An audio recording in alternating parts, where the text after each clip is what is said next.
और बरेली छोड़िए, जहां भी संभव होगा, पूरे भारतवर्ष में भी अगर हमको कहीं जाना पड़ जाए और जाने से, अपनी बात रखने से, पहुंचाने से अगर इस समस्या का समाधान हो रहा है, तो हम लोग पीछे हटने वालों में से नहीं है। जी फिलहाल मिश्रा जी। कौशल जी, मैं आपकी बात से सहमत हूं, लेकिन शिक्षा मित्रों में बड़ा दिक्कत है, ये बात आपको समझनी पड़ेगी, क्योंकि आप भी समझ रहे हो, शिक्षा मित्र तो आप भी हो। बहुत दिक्कतों में जीवन जी रहा है और बहुत परेशान है, तो कोई तो रास्ता सोचना पड़ेगा।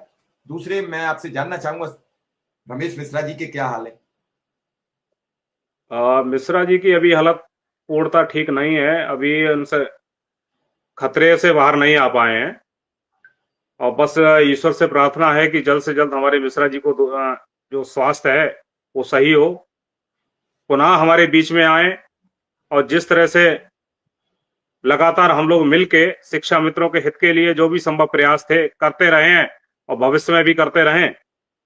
लेकिन अभी की अगर कहा जाए तो अभी हालत बहुत अच्छी नहीं है, और यही आज ये है कि हमारे संगठन के लिए बहुत बड़ी समस्या है कि हम एक तरफ ना देख के, कुछ हमारा दिमाग, सभी जो संगठन के पदाधिकारी हैं उनका दिमाग माननीय मिश्रा जी की तरफ भी है कि प्रयास चल रहा है कि जैसे भी हो सहयोग के माध्यम से जिस तरह से कर सकते हैं मिश्रा जी के जीवन को बचाया जाए। बात आप ठीक जी कह रहे मिश्रा जी। हैं।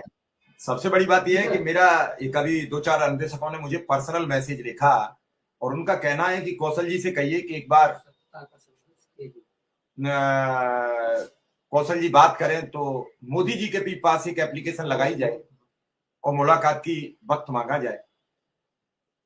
ऐसा नहीं है कि अगर मोदी जी उन्हें कुछ बात बोल दें और फिर वो योगी जी मना करें। कौशल जी, तो ये प्रयास भी आप लोगों को करना चाहिए। चलिए मिश्रा जी, जो सुझाव है अच्छा सुझाव है, और हम बात पहुंचाने का पूरा प्रयास करेंगे कि माननीय प्रधानमंत्री जी तक भी अपनी बात को पहुंचाया जाए। लेकिन इसी बीच में जो BL संतोष जी हैं उन तक हमने बात पहुंचाई है, और उन्होंने कहा भी है इस बारे में हम माननीय मुख्यमंत्री जी से बात करें। तो जो सारी चीजें हैं वो हम अपने स्तर से जो भी कर सकते हैं उसके लिए प्रयास किया गया है। और रहा माननीय प्रधानमंत्री जी का, तो उन तक भी बात पहुंचाने का पूरा प्रयास रहेगा कि बात पहुंचाया जाए। लेकिन ये तो तय है कि हमारे यहाँ उत्तर प्रदेश के अंदर जो भी निर्णय होगा हमारे माननीय मुख्यमंत्री जी को होगा, और ये सीधा रास्ता यही है। बाकी घुमा फिरा के रास्ते पे पहुंचने से अच्छा है कि हम सीधा रास्ता ही अपनाएं। लेकिन ये इसमें कुछ दिक्कत नहीं है, और हम कोशिश करेंगे कि वहां तक भी अपनी जो समस्या है वो रखी जाए।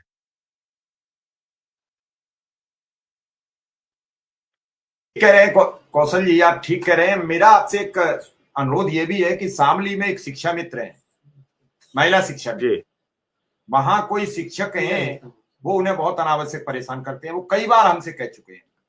मैं आपका नंबर उन्हें प्रोवाइड करूंगा, तो वहां बात करें, उन्हें न्याय दिलाएं। उन्हें की शिकायत जब उन्होंने की अध्यापक की, तो अध्यापक के खिलाफ नोटिस जारी हुआ। सभी जी अधिकारियों ने उसके खिलाफ रिपोर्ट लगाई कि अध्यापक वास्तव में गलत करता है, और इसी के चलते उसका ट्रांसफर होकर इस स्कूल में आया है, शिकायतों के जी आधार। और अब वो फिर इस महिला शिक्षा मित्र को परेशान कर रहा है।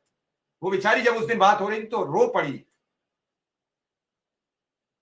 और VSA ने उसे ही शिक्षा मित्र को, सबके रिपोर्टों के बाद भी, सबके मतलब खिलाफ रिपोर्टों के बाद भी, महिला शिक्षा मित्र को बुला के धमकाया कि आइंदा शिकायत की तो नौकरी से निकाल दूंगी, और नोटिस दे दिया कि कारण बताओ कि क्यों बार बार आप शिकायत करती हो।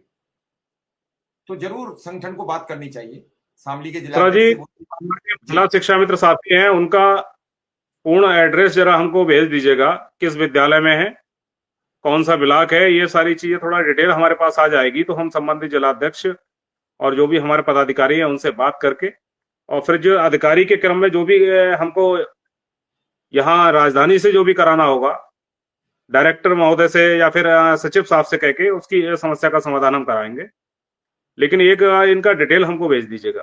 पहले हम अपने जिलाध्यक्ष के माध्यम से इसको दिखवा लें कि आखिर इसमें दिक्कतें कहाँ आ रही हैं और किस तरह से इसको देखना है। नहीं, मैं बिल्कुल, वो दर्शक जुड़ा हुआ है, वो कमेंट भी लिख रहे थे हमें बार बार, कह रहे थे हमारे बारे में भी बात करिए।